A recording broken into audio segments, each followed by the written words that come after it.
In 1942, when the Second World War came to Darwin, the American engineers decided that they would expand the church so that on a Sunday all the visiting troops could fit into the church.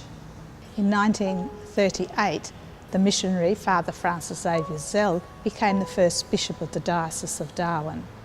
Each bishop traditionally has his own church or cathedral. So from 1942 onwards, when there were Australian and Allied troops here in the town, as well as the townspeople themselves, they began to plan for the future cathedral. They held public meetings. These were often run by Father Frank Flynn, who had come to the territory in 1943, and he initiated a lot of the talks and the fundraising. Then in 1946, when the war had finished, it was decided then to start actually having a nationwide campaign to raise funds for the cathedral.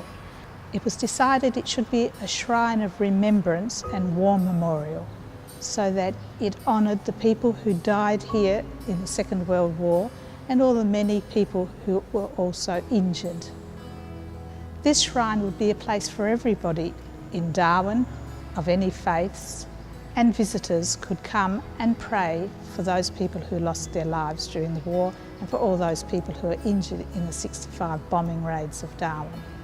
The cross on the bell tower of the cathedral is a reminder and a memory of all those people whose grave was the sea. The cross was made from salvaged material from one of the ships that was sunk in the harbour during the war. Around the side walls of the cathedral, above the doors, you'll notice 8 stained glass emblems of American and Australian Defence Forces. These stained glass windows remind us of the contribution that the troops made to Darwin during the Second World War. In the cathedral you'll be able to see the wounded angel.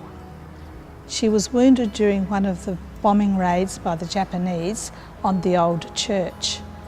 She remains here in the condition to remind us of the turmoil and suffering of war. During the Second World War, troops from the Netherlands, Great Britain, Australia and America used the old church. Today, the cathedral is used always on Anzac Day for a Mass and for other services that the military have during the year.